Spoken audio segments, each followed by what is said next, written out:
भारत का राष्ट्रपति देश का प्रथम नागरिक होता है। अनुच्छेद 52 के अनुसार भारत का एक राष्ट्रपति होता है। अनुच्छेद 53 के तहत संघ की समस्त कार्यपालिका शक्ति राष्ट्रपति में निहित है। इस शक्ति का प्रयोग वह संविधान के अनुसार स्वतः या अपने अधीनस्थ अधिकारियों द्वारा करेगा। अनुच्छेद 54 के अनुसार राष्ट्रपति का निर्वाचन एक निर्वाचक मंडल द्वारा होता है। राष्ट्रपति के निर्वाचक मंडल में संसद के दोनों सदनों राज्यसभा एवं लोकसभा के निर्वाचित सदस्य एवं राज्य विधानसभाओं के निर्वाचित सदस्य शामिल होते हैं। 17वें संविधान संशोधन अधिनियम 1992 द्वारा दिल्ली और पुडुचेरी विधानसभाओं के निर्वाचित सदस्यों को भी निर्वाचक मंडल में शामिल किया गया। राष्ट्रपति के चुनाव में मनोनीत सदस्य एवं विधान परिषद के सदस्य भाग नहीं लेते हैं। राष्ट्रपति का चुनाव आनुपातिक प्रतिनिधित्व के अनुसार एकल संक्रमणीय मत एवं और गुप्त मतदान द्वारा होता है।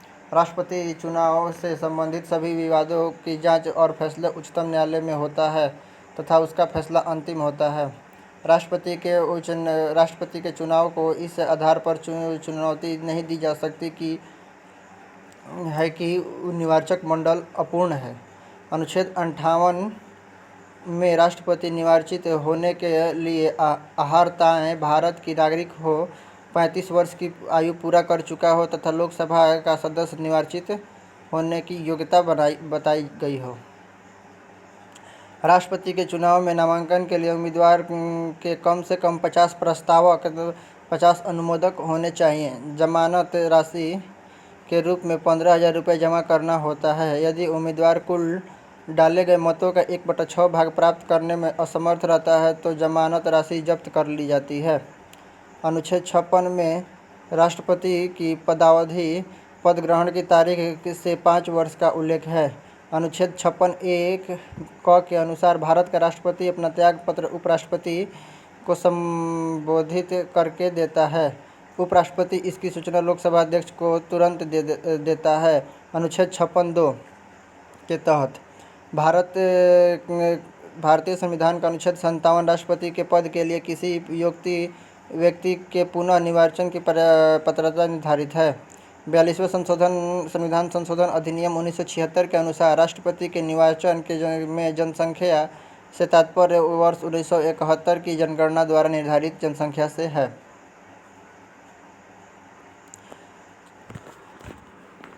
84वें संविधान संशोधन अधिनियम 2001 द्वारा इसे वर्ष 2006 तक के लिए निर्धारित किया गया है। अनुच्छेद 59(1) के अनुसार यदि संसद के किसी सदन का या किसी राज्य के विधानमंडल के किसी सदन का कोई सदस्य राष्ट्रपति निर्वाचित हो जाता है तो यह समझा जाएगा कि उसने उस सदन में अपना स्थान राष्ट्रपति के रूप में अपने पद ग्रहण की तारीख से रिक्त कर दिया है। अनुच्छेद 60 के तहत भारत के राष्ट्रपति को शपथ भारत का मुख्य न्यायाधीश दिलाता है। वर्तमान में राष्ट्रपति का वेतन 5 लाख रुपये है। राष्ट्रपति का वेतन भारत की संचित निधि से दिया जाता है। अनुच्छेद 56(1) ख के अनुसार राष्ट्रपति पर महाभियोग संविधान के अतिक्रमण के आधार पर चलाया जा सकता है।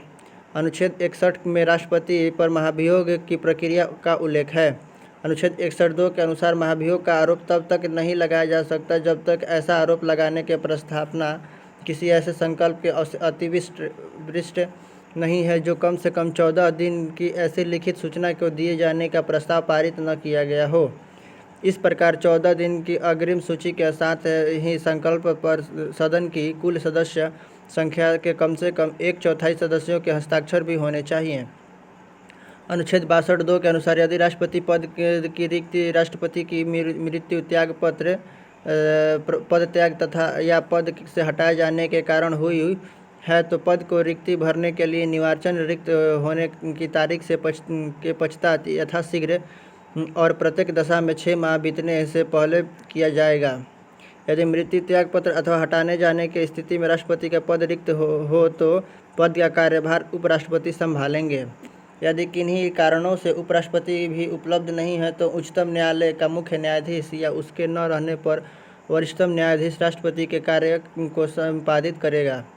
अनुच्छेद 77 के अनुसार भारत सरकार के समस्त कार्यपालिका कृत्य राष्ट्रपति के नाम से किया जाता है। अनुच्छेद 78 के तहत राष्ट्रपति को प्रधानमंत्री से सूचना प्राप्त करने का अधिकार प्राप्त है। अनुच्छेद 108 के तहत राष्ट्रपति संसद के दोनों सदनों को संयुक्त अधिवेशन बुला सकता है। अनुच्छेद 111 के अंतर्गत प्रावधान है कि राष्ट्रपति सदन के दोनों सदनों द्वारा पारित विधेयक पर स्वीकृति प्रदान करेगा या अपनी स्वीकृति रोक लोग अथवा विधेयक धन विधेयक के अलावा को पुनर्विचार हेतु सदन में लौटा सकेगा। यदि विधेयक सदनों द्वारा संशोधन सहित या उसके बिना फिर से पारित कर दिया जाता है तो राष्ट्रपति के समक्ष पुनः प्रस्तुत किया जाता है तो राष्ट्रपति उस पर स्वीकृति नहीं रोकेगा। राष्ट्रपति धन विधेयक को पुनर्विचार हेतु नहीं लौटा सकता है। वस्तुतः धन विधेयक सदन में राष्ट्रपति की पूर्व अनुमति से ही प्रस्तुत किया जाता है। राष्ट्रपति की स्वीकृति के बाद ही विधेयक कानून बनते हैं। अनुच्छेद 123 के तहत राष्ट्रपति को अध्यादेश जारी करने की शक्ति प्रदान की गई है। अनुच्छेद 72 के तहत भारत के राष्ट्रपति को क्षमादान की शक्ति प्राप्त है। अनुच्छेद 143 के तहत राष्ट्रपति को उच्चतम न्यायालय से परामर्श का अधिकार दिया गया है। भारत का राष्ट्रपति तीनों सेनाओं थल सेना, वायु सेना और नौसेना का प्रधान सेनापति होता है। राष्ट्रपति राष्ट्र का प्रतिनिधित्व करता है परंतु राष्ट्र का नेतृत्व नहीं करता। किसी भौगोलिक क्षेत्र को अनुसूचित क्षेत्र घोषित करने का संवैधानिक अधिकार राष्ट्रपति के पास होता है। Thank you.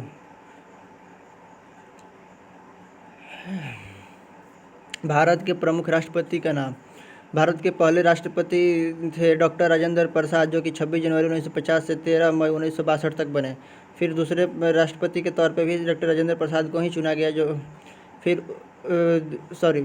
भारत के पहले, दूसरे, तीसरे राष्ट्रपति डॉक्टर राजेंद्र प्रसाद थे, जो कि 26 जनवरी 1950 से लेकर 13 मई 1962 तक रहे। फिर उसके बाद डॉक्टर सर्वपल्ली राधाकृष्णन 13 मई 1952 से लेकर 13 मई 1967 तक चौथे कार्यक्रम के रहे। फिर डॉक्टर जाकिर हुसैन, फिर वराहगिरी वेंकटगिरी, फिर उसके बाद न्यायमूर्ति मोहम्मद हिदायतुल्लाह, फिर वराहगिरी वेंकटगिरी, फिर डॉक्टर फारुकुद्दीन अली अहमद, फिर बीडी जती, फिर नीलम संजीव रेड्डी, फिर ज्ञानी जैल सिंह, आर.के. वेंकटरमण, फिर डॉक्टर शंकर दयाल शर्मा, फिर डॉक्टर के शंकर दयाल शर्मा, डॉक्टर ए.पी.जे. अब्दुल कलाम, प्रतिभा देवी सिंह पाटिल, प्रणब मुखर्जी और रामनाथ कोविंद अभी हैं। यानी कि टोटल यहाँ पे आपके हो गए 1 2 3 4 5 6 7 8 9 10 11 12 13 14 15 16 17वें प्रधानमंत्री राष्ट्रपति हैं डॉक्टर रामनाथ कोविंद।